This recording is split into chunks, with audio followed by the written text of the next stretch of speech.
occasions, and you are indeed one and only foreign head of state who has made 2 state visits to the Republic of Korea.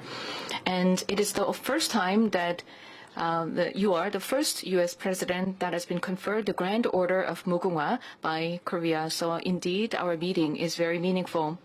And what is also significant and impressive is that it's been 9 months since your inauguration, and around the world, in 8 conflict zones, you brought peace. So you are indeed a peacemaker. So it's almost once a month. So many people have been killed and so many damages were done, but you have been successful in bringing peace to many parts of the world. And I hope that your peacemaking skills can be applied to the Korean Peninsula so that we can bring peace on the Korean Peninsula as well. And if that happens, I believe that you will be recognized forever in the history of humanity. And also, this will be indeed welcomed by Korean people, because bringing permanent peace on the Korean Peninsula has been a long-desired goal for our country. And as I mentioned many times, you have wonderful capabilities and skills as a peacemaker, and if you can help us and if you can establish peace on the Korean Peninsula, then we will support you so that you can become a peacemaker on the Korean Peninsula as well.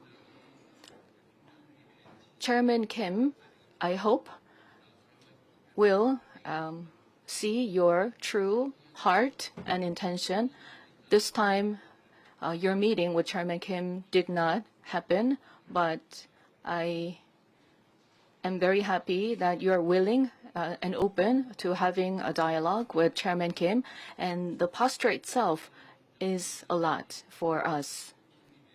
And so far, Chairman Kim has not really accepted your good intention and your gesture, so this time it did not happen. But I believe that we've been planting good seeds for a better future, and I hope that your gestures and your words will serve as an opportunity to further open up opportunities for better relations, and we will continue to support your endeavor. As you may know very well, on the Korean Peninsula, a war is going on, technically speaking. So the 2 Koreas are at war, technically, but with the help of the U.S. and the international community, we have been able to grow our economy and advance our country. And going forward, our bilateral relations are going to focus on modernizing our alliance so that our alliance can become more comprehensive and strategic. Korea has decided to increase our national budget for defense, so military spending and the defense budget will be expanded to further strengthen our military capabilities. As you may know very well, the current defense budget of the Republic of Korea is about 1.4 times of the total GDP of the DPRK. So our budget, our military spending is quite significant, and we're ranked number 5 in terms of our military spending. So already it's quite a lot of money. However, I know that it is important to continue to lessen your burden, military and defense burden for us. So we will continue to increase our military spending. Furthermore, I'd like to mention a few things. When I met with you last time, I didn't have a chance to explain in further detail, so there may be some misunderstanding. But when it comes to submarines powered by nuclear energy, I hope that you will support so that we can get supplied of nuclear fuels for submarines. We're not aiming for nuclear-armed submarines, but rather conventionally armed submarines powered by nuclear energy. Because our conventional submarines have limited capabilities, they cannot really effectively monitor and counter any undersea activities from other countries. So if you allow and support the supply of nuclear energy and nuclear fuel for submarines, then we will be assisting building submarines and military vessels. And if we are equipped with nuclear-powered submarines, we can help your activities around this region by providing the patrol and other activities. I understand that you have already expressed support for reprocessing of spent fuel and enrichment of uranium. And if you facilitate the working level consultations between our two countries regarding that, we will be able to achieve good results. And you are now working to make America greater again. And I can see that there has been a lot of achievements. And last night I checked that your stock indexes have hit another record high. So you are indeed making America great again. And so against this backdrop, Korean companies will continue to invest in the U.S., and we will continue to support your endeavor in revitalizing your manufacturing sectors, and shipbuilding sector cooperation will also continue because this will benefit the Korean economy as well, and it will benefit the U.S. economy.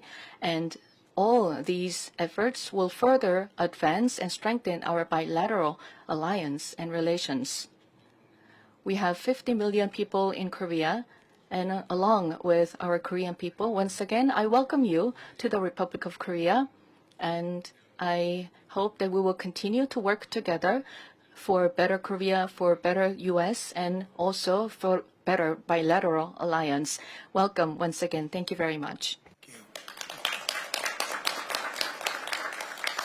Well, I'd like to thank you very much, and I want to thank all of your people, many of whom I know, and we've been dealing. They're very tough negotiators, and that's the way it should be. And I will say that we're working together. There's a great love between our communities, between our people, between leadership, and we're all friends. I know you showed me a picture from a long time ago of you and I, and you're looking better now than you did then. That was quite a while ago, so you're doing something well. But I will say this, that the Korean Peninsula, and I know you are officially at war, but we will see what we can do to get that all straightened out. We've been very lucky. I've been very fortunate to be able to solve a lot of problems in the world. I didn't even know there were so many problems. There were countries that nobody knew that they were even fighting, and yet they were killing millions and millions of people. And we got them, with the exception of one, which I think we're going to get straightened out, Russia, Ukraine. But we got them all done, all finished. And you know that I'll be working on this very hard with you, with your team, with a lot of other people, see if we can do something that makes sense. I know Kim Jong-un very well. We get along very well. We really weren't able to work out timing. We have President Xi is coming tomorrow, and that was something that obviously is very important to the world, to all of us. You'll be watching very carefully. We're meeting right here, and we're all looking forward to that. I think it's going to work out very, very well for everybody, and I look forward to seeing him. And that was our focus really for this visit. But we'll have other visits, and we'll work very hard with Kim Jong-un and with everybody on getting things straightened out, because that makes sense. You know, I have a couple of phrases that I like. One of them is common sense. It's common sense that should work out, and I feel certain that it will. It may take a little time. You have to have a little patience, but I feel absolutely certain that it will. In the meantime, what you've done is amazing. What you've, first of all, the welcome and the beautiful honor you bestowed on me as the only American president. That's really a great tribute to our country. Not to me, it's a great tribute to our country, but I had it focused toward you as opposed to against you, which some people did.